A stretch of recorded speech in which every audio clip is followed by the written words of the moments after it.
on people. And then some people will just go behind and start stealing this, going out to sell them maybe for, God knows, something very little against the national interest. So we must be interested in what happens to this person who does or engages in this kind of activity. But there must be a visible example. Thank you very much, distinguished colleague. $3.1 billion by 2026, rising from $157.7 billion in 2028. Further note that lottery in Nigeria has the potential to increase the revenue base of the country, with roughly 60 million Nigerians between the ages of 18 and 40 involved in active sports betting, while over 2 billion is spent on sports betting daily, which translates to $2.2 billion per annum. Aware that between 2018 and 2019, Nigeria was reported to have been generating 2 billion naira annually from lottery. Further aware that while Nigeria, with a population of over 200 million, generates a paltry 2 billion naira annually from lottery, Senegal, with a 12 million population, generates 200 billion CFA, about 125 billion naira annually. Ivory Coast, with a 25 million population, generates 500 billion CFA, about 312 billion annually. And Burkina Faso, with a 20 million population, generates 900 billion CFA, which translates to about 562 billion naira annually. Consigned that in line with Section 24 of the National Lottery Commission Act 2005, there has been significant revenue loss due to government from the proceeds of lottery sales in Nigeria. Further consigned that statutory remittance by lottery operators in the country, especially from the popular Ghana Games, have been extremely poor and not reflective of the actual sales generated by the operators. Worried that a proposed term of settlement approved by the governing board of the National Lottery Regulatory Commission on the 1st and 2nd of June 2020, not 2021, has not been executed. Alarmed that the approved terms of settlement will aid the federal government to commence generation of high revenues from Ghana Games and cure all irregularities surrounding the operations of the game in Nigeria. And further alarmed that despite a ministerial directive to the National Lottery Regulatory Commission on the 3rd of July 2020, not 2021, to execute the terms of the settlement in line with the National Lottery Act 2005 as amended National Lottery Amendment Law 2017. Within 7 working days, nothing has been done. Accordingly resolved to mandate the Committee on Sports to investigate the circumstances surrounding the non-execution of the terms of settlement and report back within 4 weeks. I so move. This motion is quite alarming. Some of the issues raised by the mover are facts that need to be investigated. And I want to commend him for this motion and support him wholeheartedly, second this motion wholeheartedly, that we should go ahead and go to the prayers and support those prayers. Accordingly, resolves to mandate the Committee on Sports to investigate the circumstances surrounding the non-execution of the terms of settlement and report back within 4 weeks. Those in favor of the prayer as amended, say aye. Those against, say nay. The ayes have it. Thank you very much, distinguished Senator Peter Umobishi. I think this is a very serious matter. And now that we are looking for money, every kobo counts. So we must follow and track where the issues are. The chairman, Committee on Sports, is here already. So you start work as soon as possible. Thank you. Leader of the Senate. The order of the day is a motion standing in the name of distinguished Senator Nora Ladi Dadu on the urgent need for an upward review of the budgetary allocation to the National Veterinary Research Institute from Plateau State to boost the vaccine production capacity of the institute. Mr. President, you may wish to invite distinguished Senator Nora Ladi Dadu to move the motion. I rise to move the motion on the urgent need for an upward review of budgetary allocation to the National Veterinary Research Institute from Plateau State to boost the vaccine production capacity of the institution, or of the institute, I beg your pardon. Mr. President, may I inform these honorable chambers that this National Veterinary Institute, VOM, was established in 1925. It's about 96 years old now, as I speak. And that is why this motion, I pray, that will be supported by the House.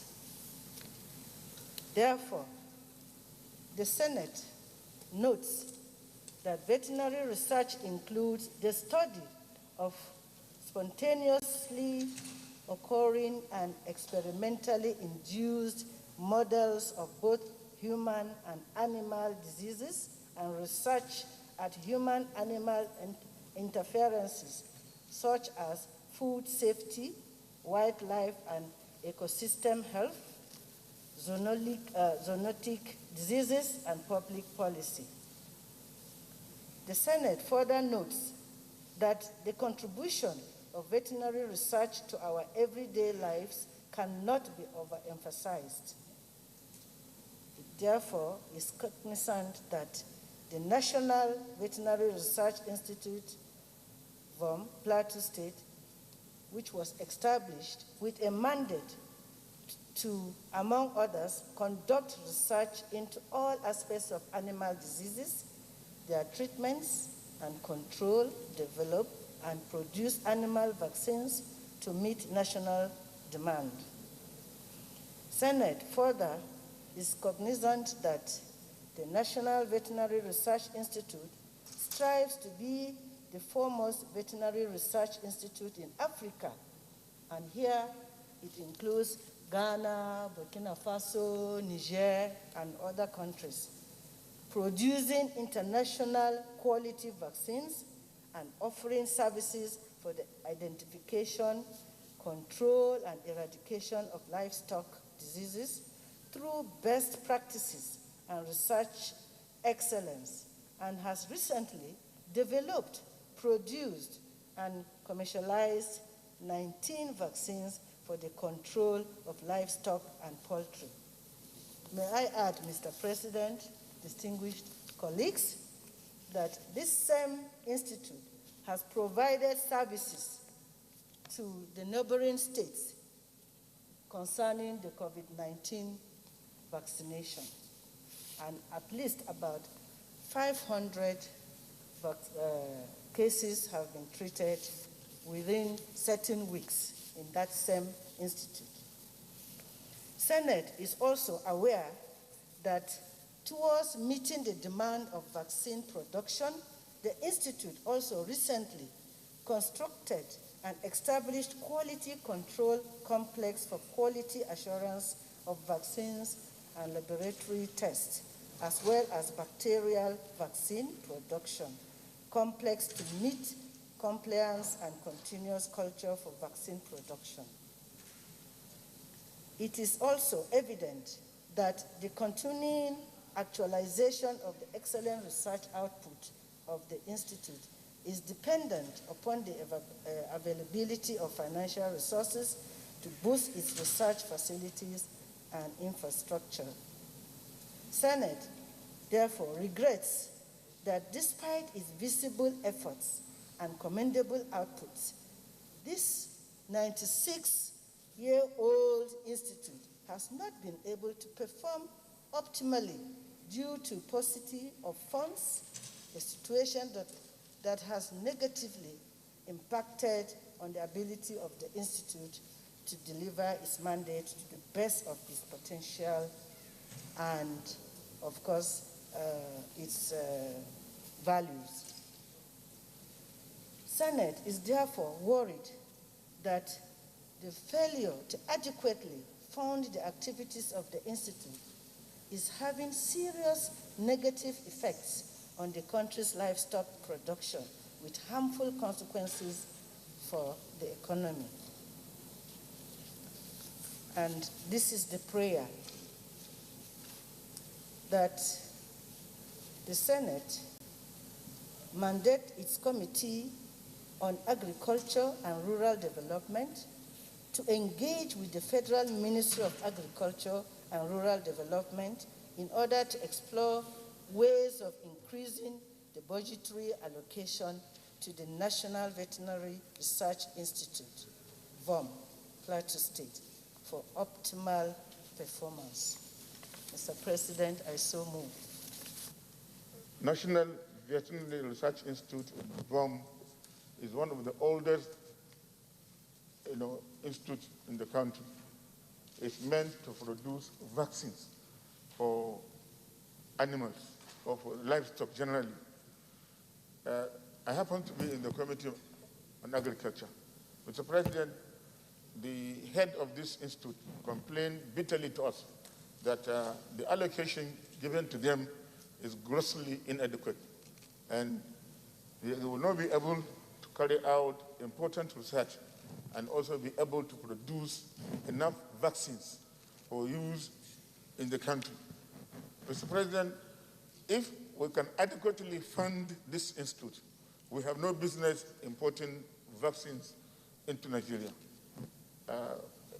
He assured us that he has all the staff, all the technical staff required to produce higher quality vaccines for the use of our livestock. And we can even stop importing and thereby saving foreign exchange. I therefore support this motion that there should be increased funding to this institute, and possibly we can even look beyond the budget if possible, so that we can adequately fund this institute in order to perform optimally. It is for our own good. We are in the era of diversification of the economy, and I believe it is in line with that I support the request that more funding should go into this institute so that agriculture can be diversified. It's a means of getting foreign exchange.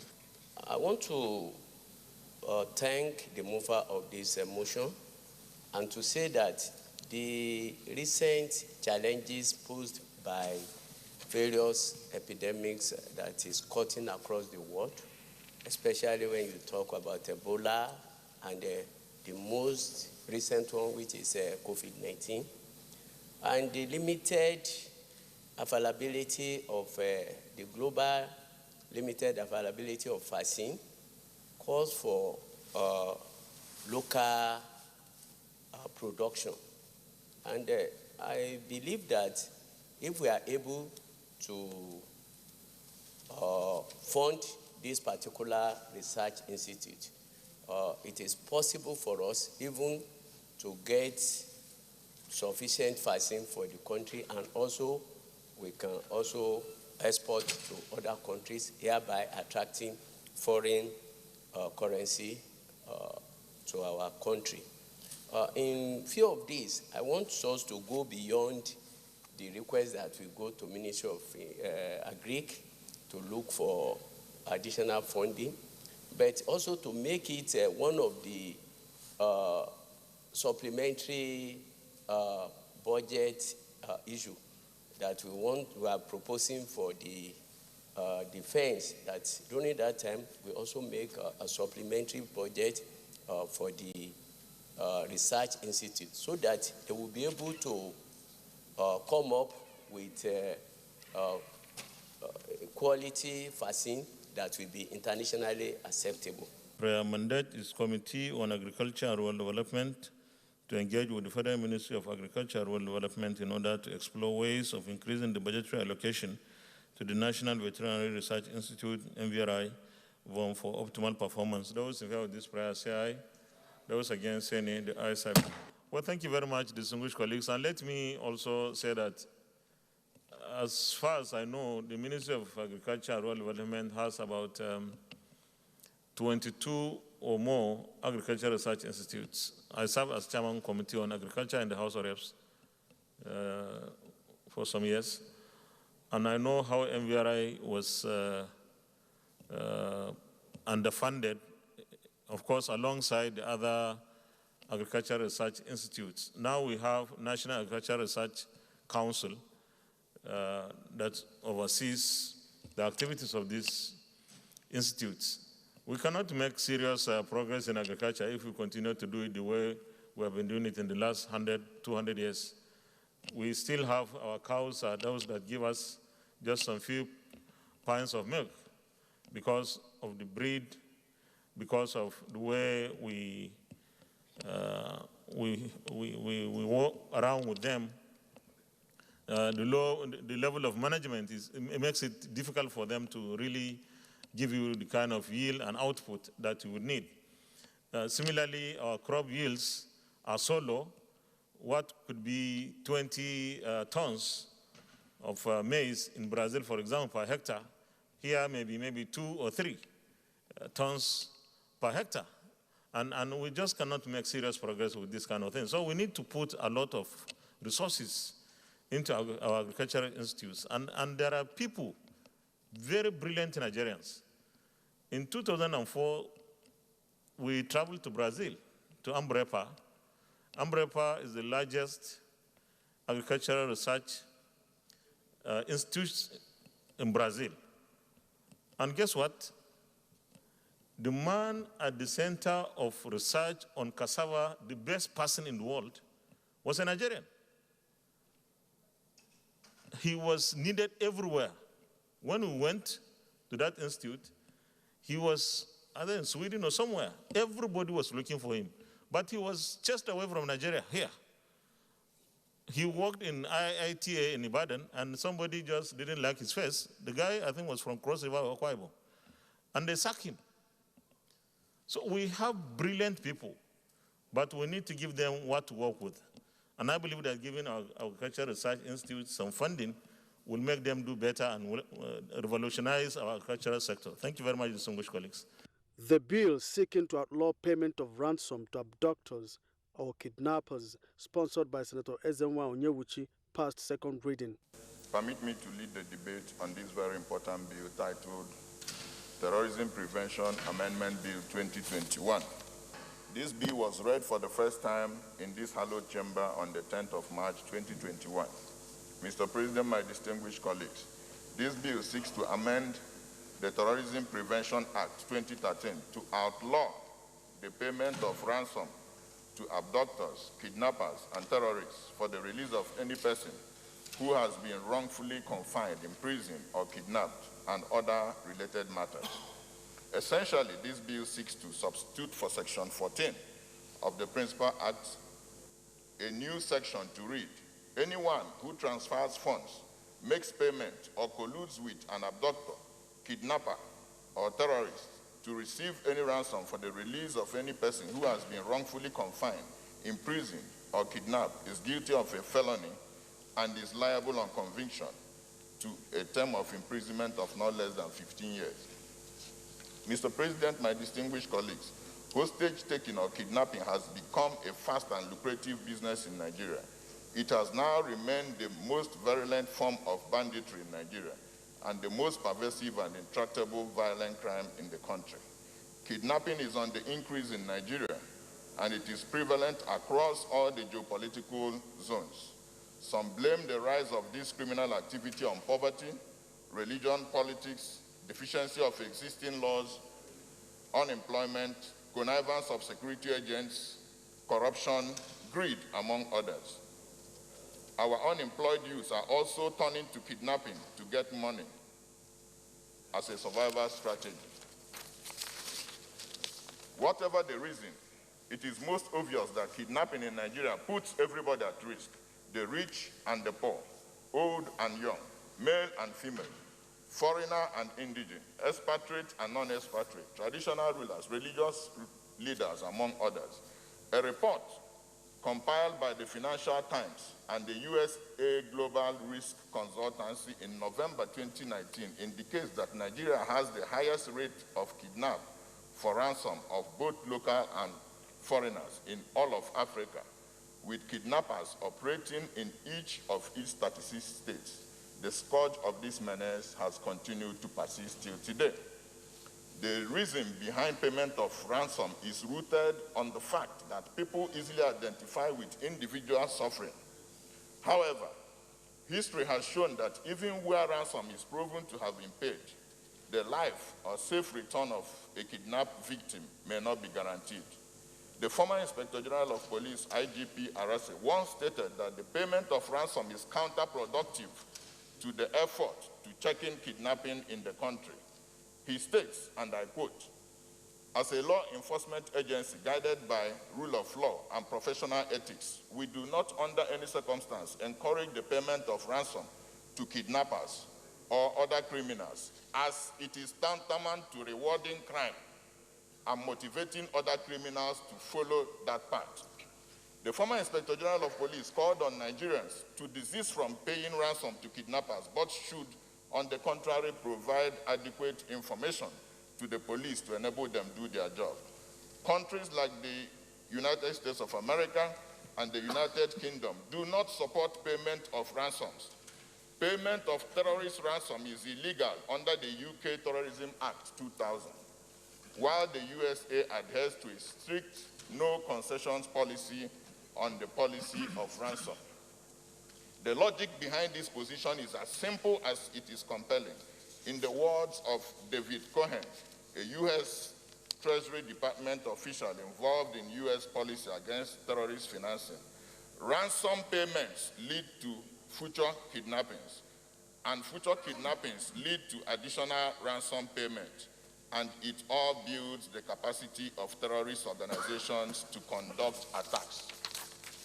Mr. President, my distinguished colleagues, gut-wrenching as it may be, the wisest thing for government to do would be to keep an eye on statistics, because these show that buying out one victim strengthens and encourages abductors, kidnappers, and terrorist organizations, and thus puts many more people at risk.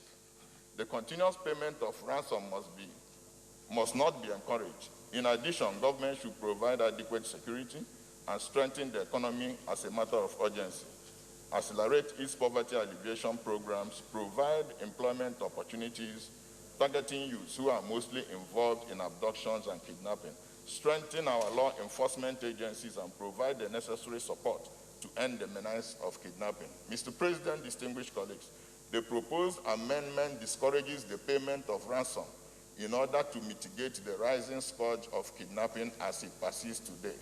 I therefore urge you to support the second reading of this bill and this legislative proposal. I so submit. The more ransom you pay, the more likely you are to have terrorists and bandits, harassing you. If you don't pay the ransom, it will discourage the kidnappers, it will discourage the terrorists, and eventually the captives will be released. But Mr. President, going beyond that, we need to also strengthen the law enforcement agencies so that they can track, so that we can immediately get the people that are kidnapped released immediately. A situation where you have people that are being kidnapped and kept in a particular place for more than 30 and 40 days. And our security agents are not able to get them released, called to question. With the use of technology, they can easily be tracked and be apprehended. But we don't do that, Mr. President. And that's why people go extra mile to get money, to get their relatives released.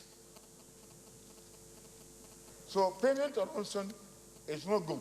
But at the same time, we should encourage the security agents to use technology to track the bandits or the terrorists so that they can easily be arrested and be prosecuted. I believe if we do that, it will go a long way in solving the problem of insurgency, terrorism, and banditry in Nigeria. So the bill is good. I support it, and I urge all my colleagues to do the same. Thank you very much. Those in favor that this bill be now read a second time, say aye. Those against, say nay. The ayes have it. Clerk of the Senate. A bill for an act to amend the Terrorism Prevention Act 2013 and for other matters connected thereto 2021, SB 662, second reading. A bill for an act to amend the Terrorism Prevention Act 2013 and for other matters connected thereto 2021, second reading taken, and the bill is referred to the Committee on Judiciary, Human Rights and Legal Matters to report back within 4 weeks. Leader of the Senate. The fifth order of the day is the second reading of National Energy Bill 2021. Distinguished senators will recall that the bill was read the first time in this distinguished chamber on Tuesday, 15th October 2019. Mr. President, we wish to invite distinguished Senator Ibrahim Gobir to move the motion for the bill to be read the second time. Distinguished Senator Ibrahim Abdullahi Gobir. The lead debate on the National Energy Bill 2020, sponsored by me. Energy is a common currency, not only in Nigeria, but all over the world, because without energy, there will be no growth and development in the world. Developed countries are moving progressively today because they have adequate energy to play with, and those countries that are struggling with energy problems are virtually behind because they cannot cope up with their energy challenges and demands. The bill was read for the first time in this hollowed chamber on Tuesday, 15th October 2019. Nigeria is certainly the giant of Africa in terms of all the resources you can think of. It is also the most populous black nation on earth and the most resourceful of all the countries in Africa. But when it comes to the issue of energy, the country is certainly one of the least because the energy is not enough to go around in this country. Hence, the need to have this energy bill that will consider all the various energy sources we have in this country and advise on its effective and efficient utilization. Reasons for our backwardness in energy. Your Excellency, distinguished colleagues, Nigeria today is backward in energy because it has refused to utilize its abundant energy resources and the right energy mix, particularly in producing electricity for the country. It is important to know that the level of energy utilization in an economy, coupled with the efficient energy conversion of these energy resources for useful purposes, is directly proportional to the level of development of that economy. It is also an indicator of its ability to overcome all the likely challenges associated with the use of energy. Nigeria, with its abundant energy resources, cannot allow itself to be left behind in the use and exploitation of this very important commodity. Nigeria is supposed to be the main energy producer in Africa, but unfortunately cannot even supply its own energy needs, talk less of giving other smaller countries in Africa. This is simply because we somehow either refuse to develop or do not have the political will to develop it. However, with this energy bill, I'm confident that Nigeria should and must develop its energy base and get out of the present covenant. I also believe that with this present government of change, under the able leadership of President Buhari, there will be that political will needed to pursue this energy bill strictly. Structure of the bill. This bill is structured into 12 sections, with each section well explained in detail. to ensure effective and efficient utilization of each source of energy. The first part of the bill deals with the objectives of the bill, and the remaining sections deal with development and exploration of each energy source and how to achieve its potential in terms of short, medium, and long-term objectives. The energy sources and other related topics are as follows: petroleum product, coal, tar sand, and bitumen, nuclear energy, renewable energy, bioenergy, electrical energy, energy utilization, energy efficient and conservation, environmental, climate change, and other energy issues, energy financing, planning and implementation, and lastly, the use of hydro to produce electricity. In addition to the responsibilities of government, have been spelled out in order to achieve full potentials of each energy source. This has become necessary so that local, private sector, and the international communities will know that what the government will do to provide necessary incentives that will attract them to invest in the sector. Private sector, both local and international, will be involved to ensure efficiency and the rapid development of the particular energy source because they are the main drivers of the economy. There is no financial implication on this bill since the agency that is to monitor the implementation of this bill is already in place, which is the National Energy Commission of Nigeria. Your Excellency, distinguished colleagues, this bill is important because it is going to revolutionize our energy sector for our economy to move faster and foster growth and development. I therefore call on all my colleagues to support it because it can be, so that it can be given speedy coverage. The whole idea in the bill is that we have energy mix, and that we have to make sure at each mix or at each sector, we will say we want a certain percentage of that energy to be produced so that we can have the required electricity in this country.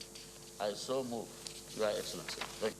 From 1999 to date, we have invested close to about $40 billion to improve our power supply, to improve our power generation, transmission, and distribution.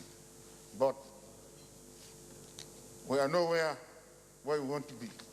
So this bill, to me, is important because it will certainly bring change on what Nigeria is trying to get.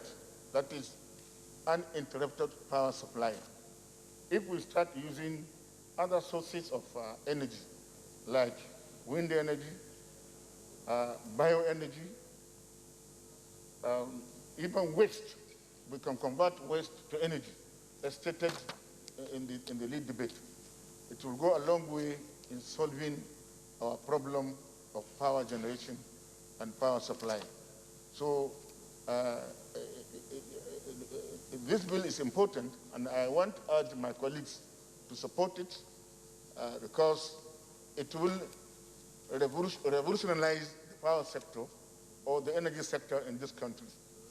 All we need to do is to start using all the aspects of what he stated: petroleum product, coal tar, sand, bitumen, nuclear energy, which we are currently trying to utilize, renewable energy, bioenergy, electrical energy. And the only thing we are doing now today is hydropower and fuel. That's all. Very little on solar energy. So I urge my colleagues to support this bill. Those in favor that this bill be now read a second time, say aye. Those against, say nay. The ayes have it. Clerk of the Senate. Mr. President, distinguished senators, a bill for an act to provide for the legal, fiscal, and regulatory framework for the sustainable energy development with the overall objective of providing clean, affordable, adequate, and reliable energy in Nigeria, 2021 SB 81, second reading. An act to provide for legal, fiscal, and regulatory framework for the sustainable energy development with the overall objective of providing clean, affordable, Adequate and Reliable Energy in Nigeria 2021, second reading taken, and the bill is referred to the Senate Committees on Science and Technology and Power, with Science and Technology as the lead committee. Leader of the Senate. Order of the day is the second reading of the Federal University of Science and Technology Law, Taraba State Establishment Bill 2021. Distinguished senators will recall that the bill was read the first time in this distinguished chamber on Wednesday, 17th March 2021. Mr. President, you may wish to invite distinguished Senator Isa Shuaibullah. Permit me to lead the debate of this very important bill for the establishment of the Federal University of Science and Technology, Lao, Taraba State. The bill was read for the first time in this hallowed chamber on Wednesday, 17 March 2021. Mr. President, my distinguished colleague, this bill seeks to establish the Federal University of Science and Technology Law and comprehensive provision for its due management and administration. The establishment of this institution is informed by the imperative to create more access to university education in view of the large number of qualified candidates who are annually stranded in their failed attempt in gaining admission into the University of Education, particularly in the northeastern part of Nigeria. The object of the university shall be to encourage the advancement of learning, to hold vision, the opportunity of acquiring higher and liberal education. B, provide courses of instruction and other facilities for the pursuit of learning in all its branches, and to make those facilities available on proper terms to such persons as equipped to benefit from them. C, to encourage and promote scholarship and conduct research in restricted fields of learning and human endeavor. D, to relate its activities to the social, cultural, and economic needs of the people of Nigeria, and undertake other activities appropriate for a university of higher standard. Mr. President, my distinguished colleagues, our economy has very high potentials and requires high-level technical, scientific, and administrative skill to drive it. To drive the establishment of this university will go a long way into achieving those targets. Mr. President, my distinguished colleague, this bill is well organized for its very own purpose of modern academic and research institution. The objectives of the university, as articulated above, are supportive of its mission and broad vision of modern institution that will develop world-class technologies as well as human resources that can sustainably manage our nation's economy by providing technical and management expertise at the highest level. The university is therefore to further advance knowledge through research and educational fortunes in Nigeria in producing the desired manpower, expertise that Nigeria is yearning for. In view with our Order 77 Sub-3, the compendium of financial implication is hereby attached. Mr. President, my distinguished colleagues, I urge all to support this bill for the second reading. Thank you. There is no gainsaying that education is the bedrock of any nation.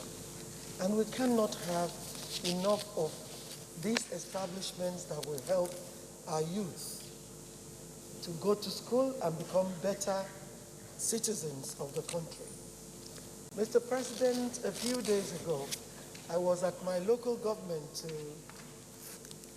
commission one of the secondary schools that was built by the SDG.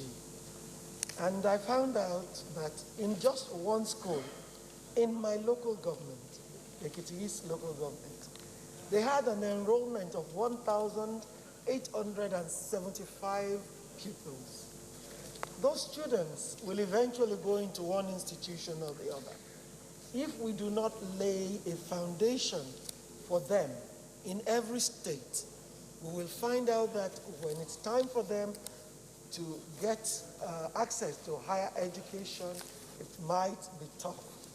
Mr. President, this is one of the reasons for which we're here, to ensure that federal presence is felt in all our local governments and in all our localities. I support and second this. Clerk of the Senate. The Federal University of Science and Technology, Law, Taraba State, and for related matters thereof, 2021, SB 672, second reading. A bill for an act to provide for the establishment of the Federal University of Science and Technology, Law, Taraba State, and for related matters thereof, 2021, second reading taken. And the bill is referred to the Committee on Tertiary Institutions and Third Fund to report back within 4 weeks. Leader of the Senate. The second order of the day is the second reading of the Federal University of Sports Establishment Bill 2021. Distinguished senators will recall that the bill was read the first time in this distinguished chamber on Tuesday, 5th November 2019. Mr. President, you may wish to invite distinguished Senator Obinna Ogba to move the motion for the bill to be read the second time. Mr. President, permit me to lead the debate on the Federal Sports University, establishment of Federal University of Sports in Kalagabo State, Establishment Bill 2021, SB 138. Mr. President, permit me to lead the debate of this very important bill for the establishment of the Federal Sports University of Nigeria in Kalagabo State. The bill was read for the first time in this Hello Chamber on Tuesday, 5th November 2019. The bill seeks to establish the Federal Sports University of Nigeria in Kalagabo State and to make comprehensive provisions for its due management and administration. The very essence of this bill is to provide a highly specialized institution where youths of our nation can be developed in various sporting endeavors in an academically charged environment. The objectives of the University of Sports, among others, include encourage the advancement of learning and to hold out to all persons without distinction or race, creed, sex, or political conviction the opportunity of acquiring higher education in sports, to develop and offer academic and professional programs leading to the award of diploma, first degree, postgraduate, research and higher degrees with emphasis on planning, adaptive technical maintenance, development and productive skills in engineering and allied professionals, disciplines relating to sports resources with the aim of producing socially mature men and women first, but to improve on them and develop new ones. To act as agent and catalyst through postgraduate training, research, and innovation for the effective and economic utilization, exploration, and conservation of the country's sports resources. To offer to the general population, particularly the area of sports, as a form of public service, the result of training and research, and to foster the practical application of this result. To establish appropriate relationship with other national institutions involved in training, research and development of technology in the sports sector.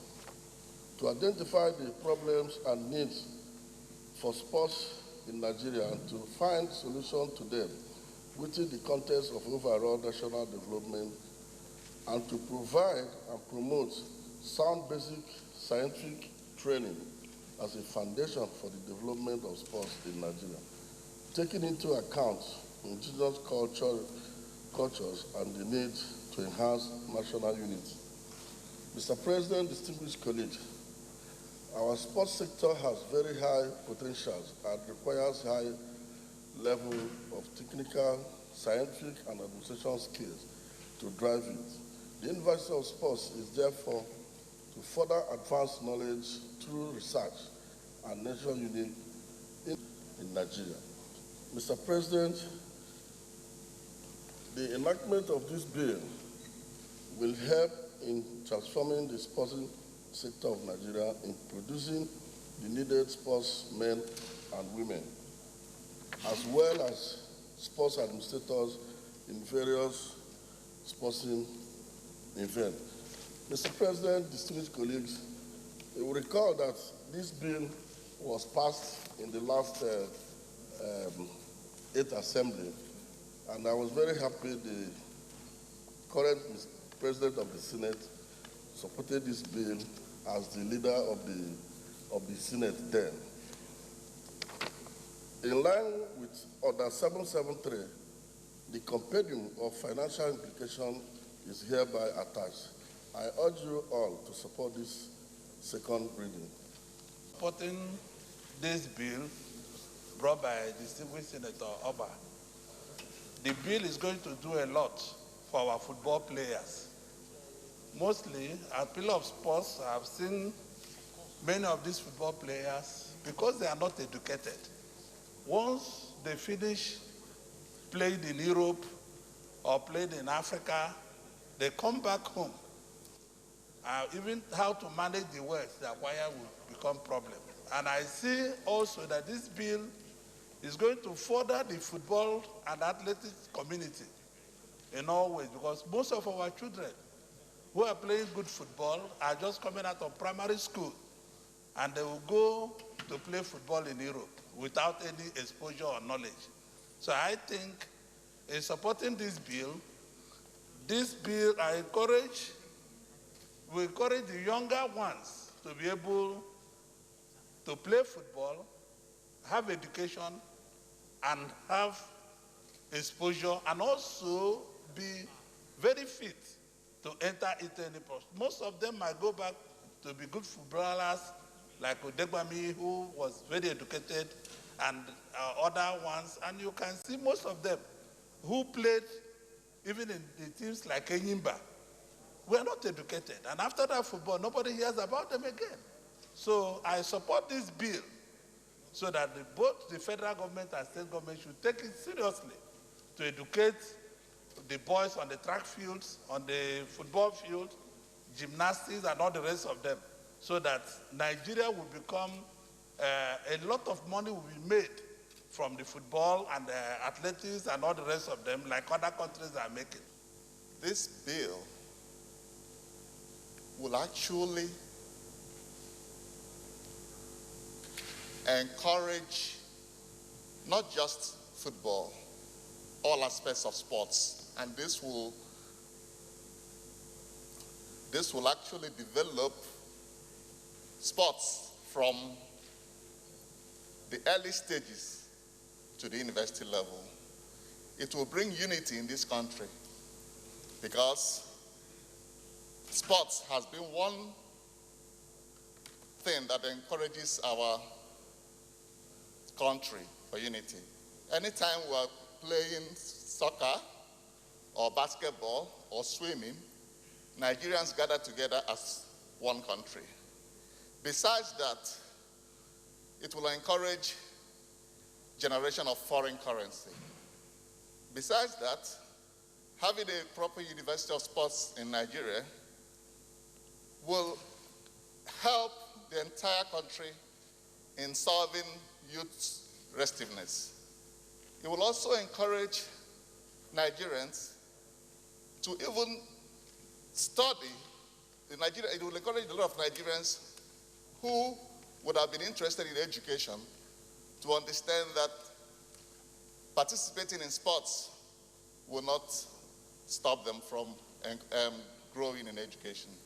There's a whole lot that this bill can do for a country, especially at a time like this when we have challenges with our youths. This bill will encourage unity, it will encourage diversity, it will encourage progress. We need this bill this minute.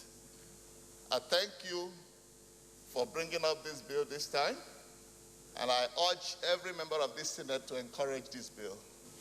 This bill for the establishment of sports university cannot come in a better time than now. It is a sign of paradigm shift from establishment of College of Medicine, University of Science and Technology, to now, University of Sports. Your Excellency, it might be a surprise for us to note that in Nigeria, after the death of Line Sumba, Nigeria has not produced a referee that is of international repute, simply because we don't have such institutions. All the international players we produce in Nigeria, they are the best in the world, but none of them has ascribed as a coach, simply because we lack this kind of institutions. Today, we have #1 person in boxing. He may end up tomorrow coming back home without teaching others. Mr. President, I cannot do anything better than to support this bill wholeheartedly and urge our colleagues to please do the same. I would support this bill because this bill is talking about specialized institutions, which is the trend globally. Now, most of the universities you find in developed countries are tilting towards specialization, and this university will establish a core competence, which is sports. And when that is done, we have a population that is enthusiastic about sports. So that fits into what we need at this time in Nigeria. It gives the youth the requisite skill through this education to make them self-reliant. So we don't have our youth coming out to come and line up for white-collar jobs. So if we have this university, you can be sure that as the students are graduating from the university, they have engagements for them, both locally and internationally. And this will be a money spinner. It will generate foreign exchange. As we know today, football is big business. So Nigeria will be part of this football trend and the big business in football and yield revenue for our country. So no matter how you look at it, the establishment of this university will add to the economic and social development of Nigeria. So I want to support this bill wholeheartedly and ask my colleagues to please support this bill. Now read the second time. Say aye. Those against any, the ayes have it. Clerk of the Senate. Ebonyi State to make comprehensive provisions for its due management and administration and for other related matters 2021 SB 138, second reading.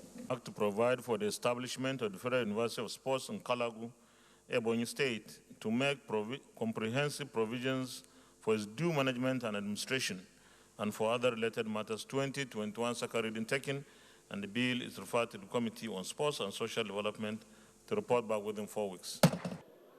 And this is where we draw the curtain on today's edition of the program from the National Assembly. I'm Ignatius Nkwo. Bye for now.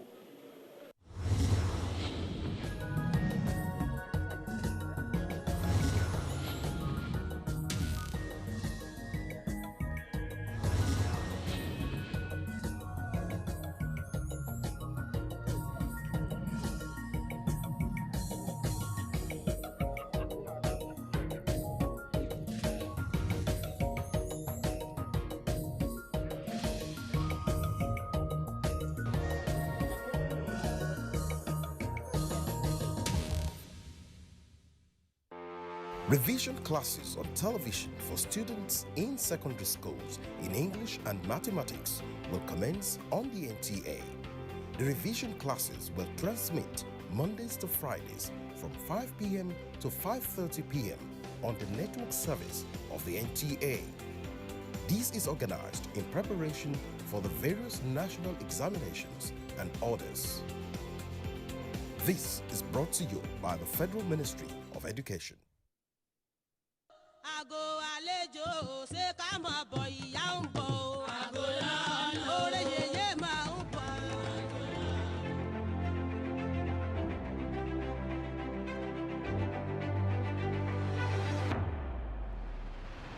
Osun Osogbo Festival is a traditional celebration that is believed to be 600 years old, practiced in Nigeria's southwestern state of Osun.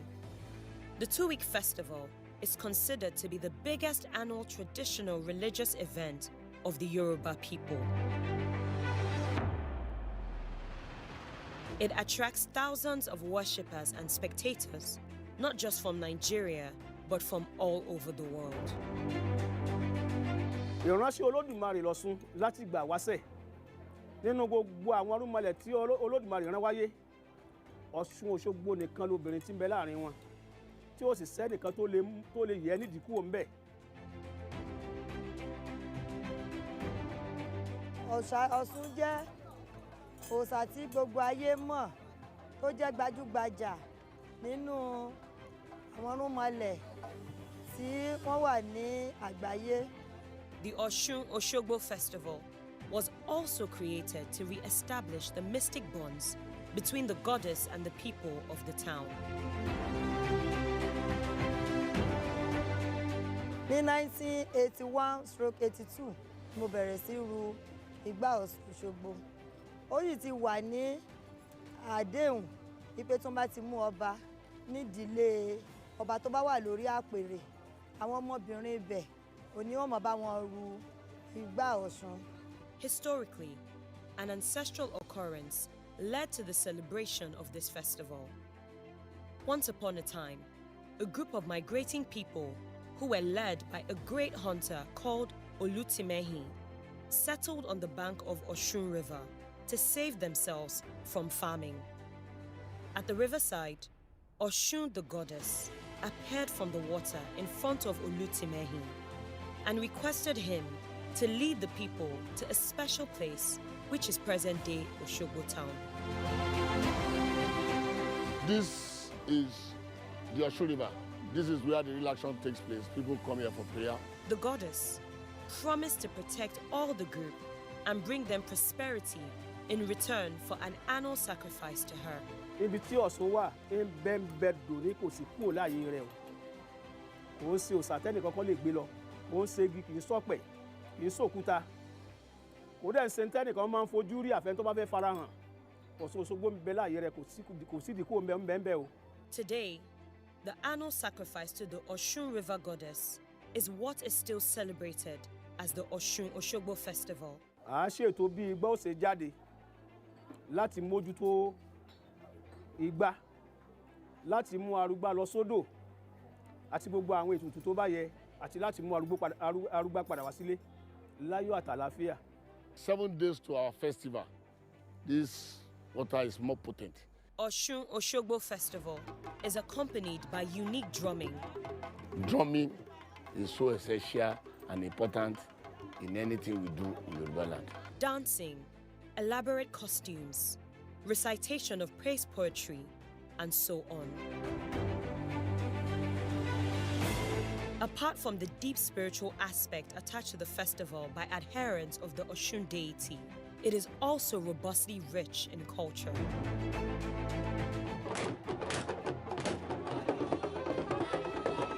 The Osun Osogbo Sacred Grove, also known simply as the Osun Sacred Grove, where the climax of the festival is celebrated, is a dense forest covering an area of 75 hectares on the outskirts of the city of Osogbo in Osun State along the Osun River. The grove is believed to be the home of Osun, the Yoruba goddess of fertility. This is Osun Olomoyoyo, telling us that she's a giver of many children. It is dotted with sanctuaries and shrines, sculptures and artworks in her honor. The sacred grove was inscribed as a UNESCO World Heritage Site in 2005.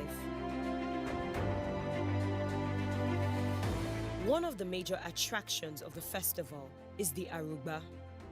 The Arugba also known as the calabash carrier, is a calabash containing the sacrifice materials that would be used to appease and worship the goddess. It is carried across the town by a votary virgin on her head. As she leads the procession to the river, the people, seeing her as a representative of the goddess, cast their problems on her and say prayers.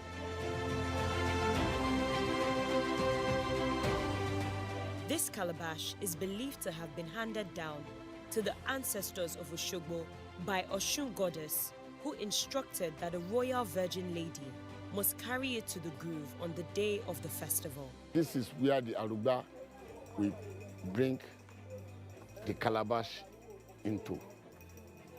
Entering this place with the calabash will be lifted on her head. She will slip off.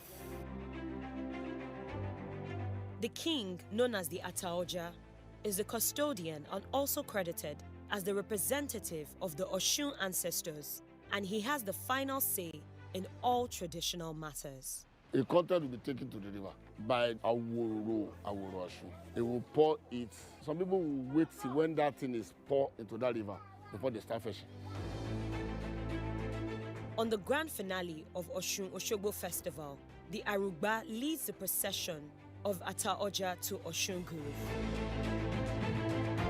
There, His Royal Majesty blesses the people and prays for peace and the community's prosperous stability during the succeeding year. And the festival ends when she wakes up and meets us in the palace. That's when she will come and give us message. The Oshun Oshogbo Festival is a strong unifying factor in Oshogbo land. Irrespective of the different social, economic, religious and political convictions of the people, they all come together annually to celebrate the goddess. The event over the years has given residents and tourists alike the opportunity to recreate socially and culturally as they reenact one of the renowned age-long spiritual and communal feasts. Indeed, the Oshun Oshogbo Festival has been and is one of the most outstanding and preserved cultural practices of the various festivals in Nigeria and Africa as a whole.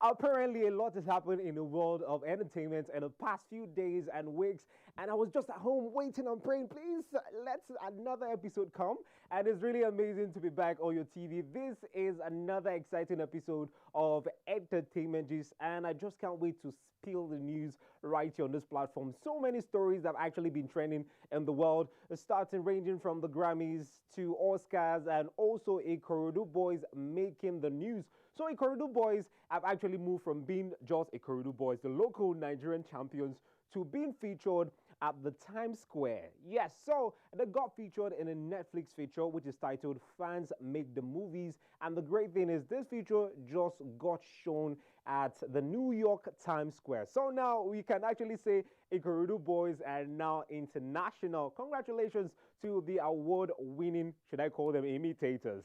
Away from Ikorodu Boys story, now let's talk about the Grammys.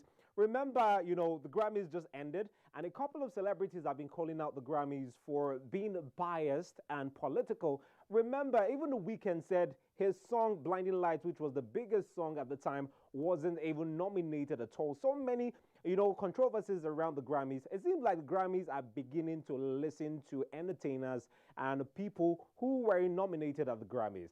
They have currently announced that the 15 to 30 man hidden, or should I call them secret nominators, because this committee get to nominate those who are to be awarded. Now, that has been scrapped by the Grammys, and now the Grammys will now be done by voting. Okay, so the voting college of the Grammys will now be in charge of nominating the awardees and also choosing who will become the awardee. And it's great news now. At least now the words of, Weeknd has been taken into cognizance, and now we have seen the Grammys trying as much as possible to ensure that people don't keep backlashing them and saying stuff about the Grammys and how much they've lost credibility. And now let us talk about the Oscars. This one is great news. The Oscars have finally come and gone, but the memory still lingers in our head. Right now, Nomadland director Chloe Zhao actually won the Director of the Year for a movie, Nomadland, and this one is great news. I'll just give you bits and bits because we'll be bringing you the highlights of all that happened at the Oscars today or the entertainment gist, and also talking about another winner at the Oscars, African star. I call him African. I don't know what you want to call him. Daniel Kaluuya actually won the Best Supporting Actor in his role in the movie Judas and the Messiah. This is really amazing, and I believe you're going to see the highlights of the speech he made about his mother. So hilarious. I don't want to talk about it. You see it, and then you tell me what you can make out of it. And also, the pick of the event was the Best Actor in a Leading Role category, which was won by Anthony Hopkins. A lot of people never saw this coming. For me, I actually saw it coming because Anthony Hopkins won the same category, at the Emmys. So it was expected. For those who win the Emmys, you will get to win the Oscars. So it wasn't a surprise when he won the Best Actor in a Leading Role, defeating the likes of Chadwick Boseman, people's favorite. People were expecting Chadwick to actually get that award. But whatever it is, Anthony Hopkins is the oldest man to win the Oscars. Let us check out the highlights of this year's Oscars. Enjoy it. I'll be right back. And the Oscar goes to Daniel Kaluuya, Judas and the Black Messiah. It's so hard to make a film and make a film about a man like this. I share this honor with the gift that is Lakeith Stanfield. Yeah, there's so much work to do, guys, and that's on everyone in this room. And I'm gonna get back to work Tuesday morning because tonight I'm going up. We're going up. My mum met my dad, they had sex. It's amazing. Like, do you know what I'm saying? I'm here.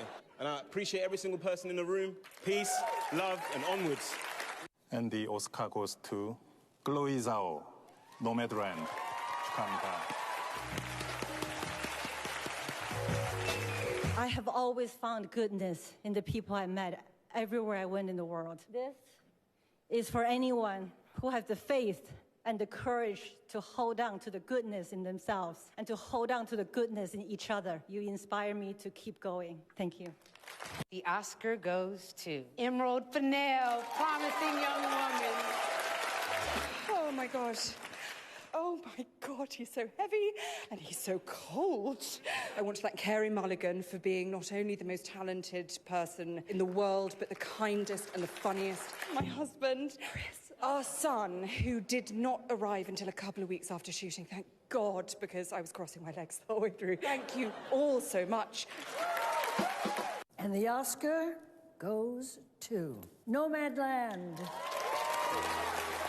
We want to show our deepest gratitude to all the people we met on the road for reminding us what true kindness looks like. One day, very, very soon, take everyone you know into a theater, shoulder to shoulder, and watch every film that's represented here tonight. We give this one to our wolf.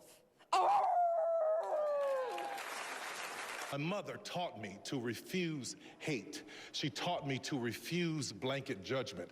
And in this time, and with all of the internet and social media and algorithms and everything that wants us to think a certain way, the 24-hour news cycle, it is my hope that all of us would teach our kids, and not only to remember, just refuse hate. Don't hate anybody. I refuse to hate someone because they are Mexican or because they are black or white.